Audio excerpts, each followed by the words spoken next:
Good evening. I hope you've had a wonderful day today. Welcome to BVJ's Bedtime Stories.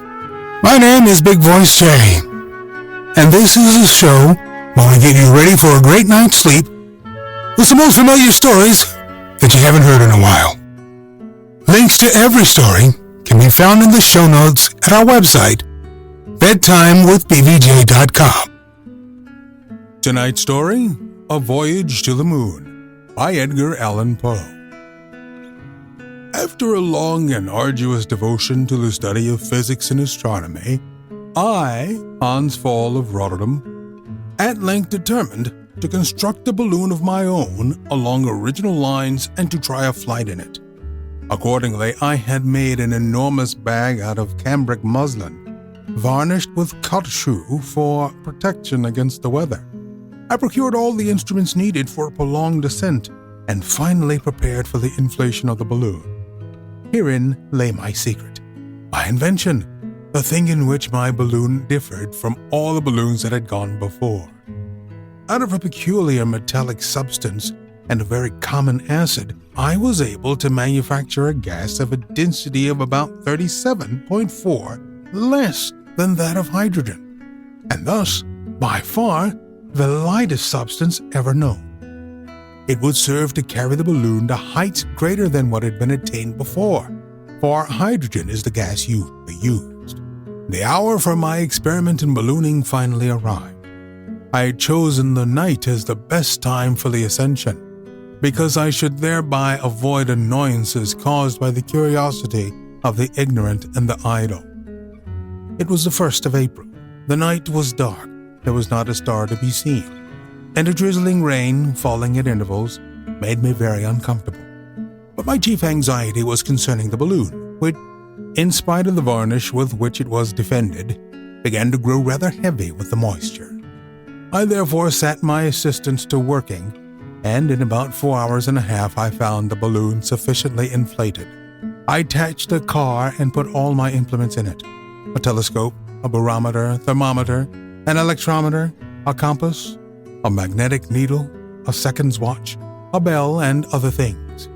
I had further procured a globe of glass, exhausted of air and carefully closed with a stopper, not forgetting a special apparatus for condensing air, a copious supply of water, and a large quantity of provisions such as pemmican, in which much nutriment is contained in comparatively little bulk.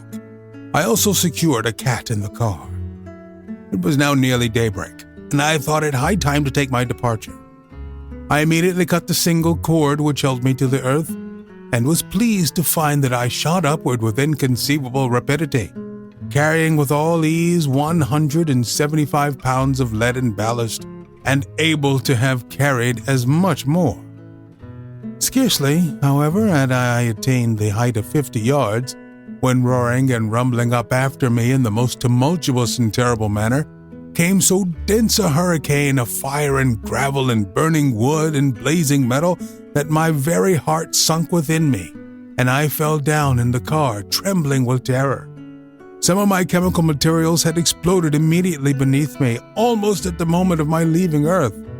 The balloon at first collapsed, then furiously expanded, then whirled round and round with sickening velocity, and finally, reeling and staggering like a drunken man, hurled me over the rim of the car, and in the moment of my fall, I lost consciousness.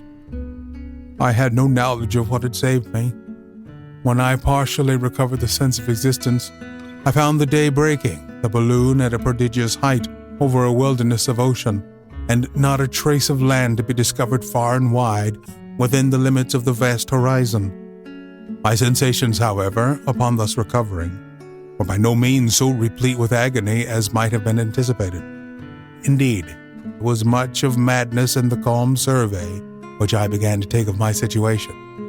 I drew up to my eyes each of my hands, one after the other, and wondered what occurrence could have given rise to the swelling of the veins and the horrible blackness of the fingernails.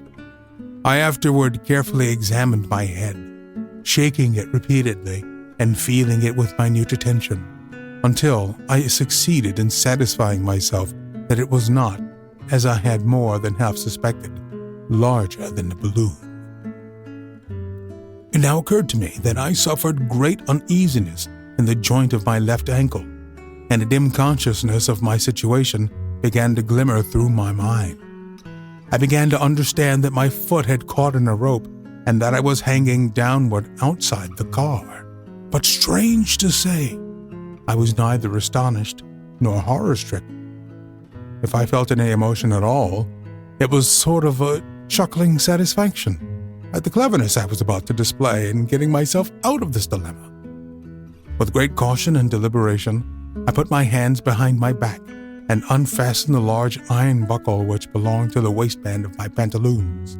This buckle had 3 teeth, which, being somewhat rusty, turned with great difficulty on their axis.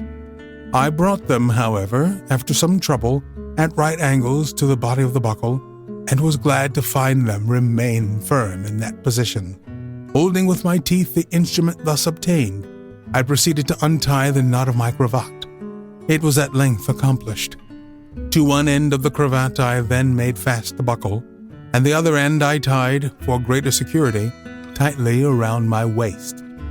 Drawing now my body upward with a prodigious exertion of muscular force, I succeeded, at the very first trial, in throwing the buckle over the car and entangling it, as I had anticipated, in the circular rim of the wickerwork. My body was now inclined toward the side of the car at an angle of about 45 degrees, but it must not be understood that I was therefore only 45 degrees below the perpendicular. So far from it. I still lay nearly level with the plane of the horizon, for the change of position which I had acquired had forced the bottom of the car considerably outward from my position, which was accordingly one of the most extreme peril. It should be remembered, however, that when I fell from the car, if I had fallen with my face turned toward the balloon, instead of turned outwardly from it as it actually was, or if in the second place the cord by which I was suspended had chanced to hang over the upper edge, instead of through a crevice near the bottom of the car, in either of these cases, I should have been unable to accomplish even as much as I had now accomplished. I had therefore every reason to be grateful, although, in point of fact, I was still too stupid to be anything at all, and hung for perhaps a quarter of an hour in that extraordinary manner, without making the slightest farther exertion, and in a singularly tranquil state of idiotic enjoyment. This feeling, however, did not fail to die rapidly away, and therein too succeeded horror and dismay, and a sense of utter hopelessness and ruin. In fact, the blood so long accumulating in the vessels of my head and throat, and which had hitherto buoyed up my spirits with delirium, had now begun to retire within its proper channels, and the distinctness which was thus added to my perception of the danger merely served to deprive me of the self-possession and courage to encounter it. But this weakness was, luckily for me, of no very great duration. In good time came to my rescue the spirit of despair, and with frantic cries and struggles I jerked my body upward, till at length, clutching with a vice-like grip the long-sleeved rim, I writhed my person over it and fell headlong and shuddering within the car.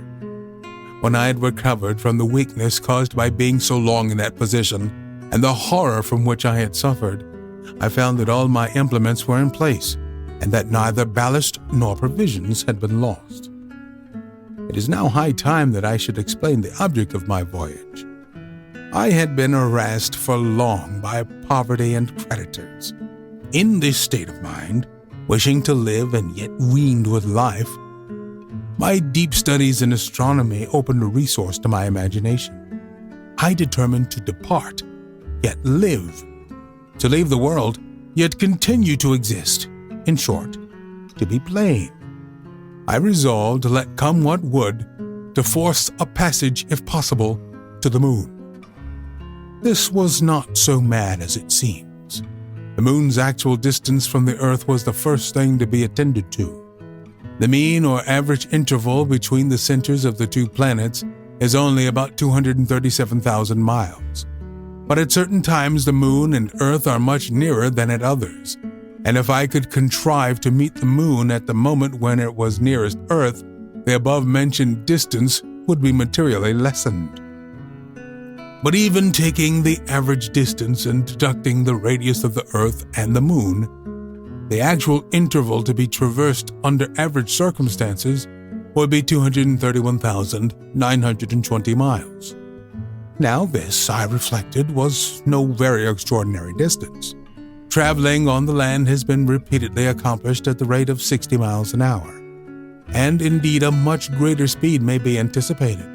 But even at this velocity, it would take me no more than 161 days to reach the surface of the Moon.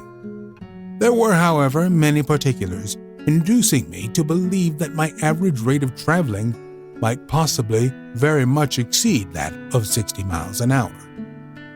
The next point to be regarded was one of far greater importance.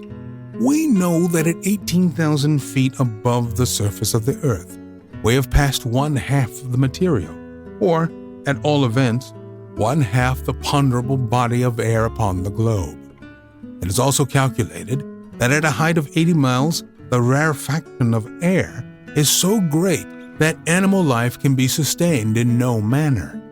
But I did not fail to perceive that these calculations are founded on our experimental knowledge of the air in the immediate vicinity of the Earth, and that it is taken for granted that animal life is incapable of modification. I thought that no matter how high we may ascend, we cannot arrive at a limit beyond which no atmosphere is to be found. It must exist, I argued, although it may exist in a state of infinite rarefaction. Having adopted the view of the subject, I had little farther hesitation. Granting that on my passage, I should meet with atmosphere essentially the same as at the surface of the Earth, I thought that, by means of my very ingenious apparatus for that purpose, I should readily be able to condense it in sufficient quantity for breathing. This would remove the chief obstacle in a journey to the Moon. I now turned to view the prospect beneath me. At 20 minutes past 6 o'clock, the barometer showed an elevation of 26,000 feet, or 5 miles to a fraction. The outlook seemed unfounded. I beheld as much as a 1/1600th part of the whole surface of the globe. The sea appeared as unruffled as a mirror, although by means of the telescope I could perceive it to be in a state of violent agitation. I now began to experience at intervals severe pain in the head, especially about the ears, due to the rarefaction of the air. The cat seemed to suffer no inconvenience whatsoever. I was rising rapidly, and by 7 o'clock the barometer indicated an altitude of no less than 9 miles and a half. I began to find great difficulty in drawing my breath. My head, too, was excessively painful, and having felt for some time a moisture about my cheeks, I at length discovered it to be blood, which was oozing quite fast from the drums of my ears. These symptoms were more than I had expected, and had occasioned me some alarm. At this juncture, very imprudently and without consideration, I threw out from the car 3 5-pound pieces of ballast. The increased rate of ascent thus obtained carried me too rapidly into a highly rarefied layer of atmosphere, and the result nearly proved fatal to my expedition and myself. I was suddenly seized with a spasm which lasted for more than 5 minutes, and even when this in a measure ceased, I could catch my breath only at long intervals and in a gasping manner, bleeding all the while copiously at the nose and ears, and even slightly at the eyes. The cat mewed piteously, and with her tongue hanging out of her mouth, staggered to and fro in the car, as if under the influence of poison. I now too late discovered the great rashness of which I had been guilty in discharging my ballast, and my agitation was excessive. I expected nothing less than death, and death in a few minutes. I lay down at the bottom of the car and endeavored to collect my faculties. In this I so far succeeded as to determine upon the experiment of losing blood. Having no lancet, I was obliged to open a vein in my arm with the blade of a penknife. The blood had hardly commenced flowing when I experienced a sensible relief, and by the time I had lost about half a basinful, most of the worst symptoms were gone.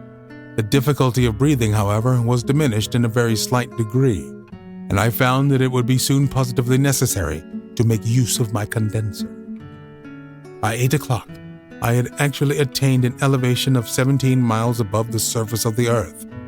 Thus it seemed to be evident that my rate of ascent was not only in the increase, but that the progress would have been apparent to a slight extent, even had I not discharged the ballast, which I did.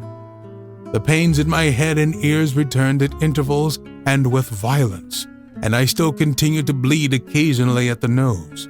But upon the whole I suffered much less than might have been expected. I now unpacked the condensing apparatus and got it ready for immediate use. The view of the earth at this period of my ascension was beautiful indeed.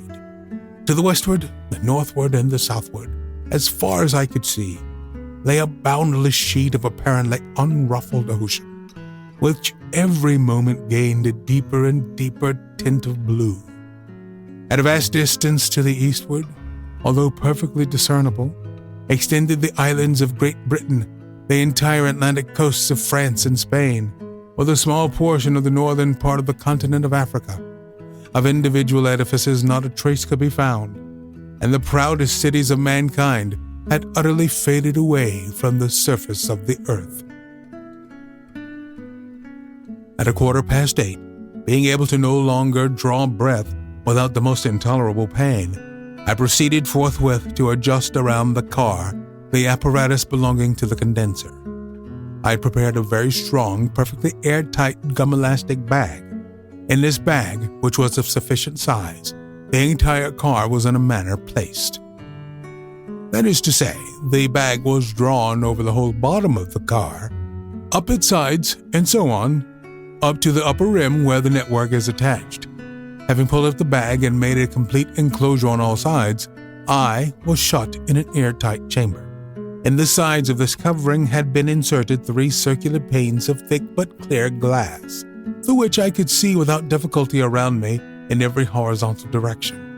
In that portion of the cloth forming the bottom was a 4th window corresponding with a small aperture in the floor of the car itself.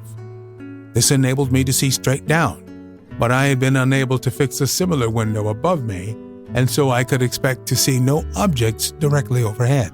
The condensing apparatus was connected with the outer air by a tube to admit air at one end, and by a valve at the bottom of the car to eject foul air. By the time I had completed these arrangements and filled the chamber with condensed air by means of the apparatus, it wanted only 10 minutes of 9 o'clock. During the whole period of my being thus employed, I endured the most terrible distress from difficulty of respiration, and bitterly did I repent the foolhardiness of which I had been guilty of putting off to the last moment a matter of so much importance. But having at length accomplished it, I soon began to reap the benefit of my invention. Once again, I breathed with perfect freedom and ease, and indeed, why should I not? I was also agreeably surprised to find myself, in a great measure, relieved from the violent pains which had hitherto tormented me. A slight headache, accompanied by a sensation of fullness about the wrists, the ankles, and the throat, was nearly all of which I had now to complain. At 20 minutes before 9 o'clock, the mercury attained its limit, or ran down, in the barometer. The instrument then indicated an altitude of 25 miles, and I consequently surveyed at that time an extent of the Earth's area amounting to no less than 1/320th part of the entire surface. At 9:30, I tried the experiment of throwing out a handful of feathers through the valve. They did not float as I had expected, but dropped down like a bullet, and with the greatest velocity, being out of sight in a very few seconds. It occurred to me that the atmosphere was now far too rare to sustain even feathers, that they actually fell, as they appeared to do, with great speed, and that I had been surprised by the united velocities of their descent and my own rise. At 6:00 p.m., I perceived a great portion of the Earth's visible area to the eastward involved in thick shadow, which continued to advance with great rapidity, until at 5 minutes before 7, the whole surface in sight was enveloped in the darkness of night. It was not, however, until long after this time that the rays of the setting sun ceased to illumine the balloon. and this fact, although of course expected, did not fail to give me great pleasure. In the morning I should behold the rising luminary many hours before the citizens of Rotterdam, in spite of their situation so much farther to the eastward, and thus, day after day, in proportion to the height ascended, I should enjoy the light of the sun for a longer and longer period. I now resolved to keep a journal of my passage, reckoning the days by 24 hours instead of by day and night.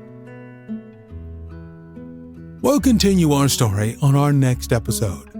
I want to remind you that we're always on the hunt for great stories to feature on the podcast. If you know of one, email me, bigvoicej@gmail.com. Thank you so much for listening. Good night. Diamond Club hopes you have enjoyed this program.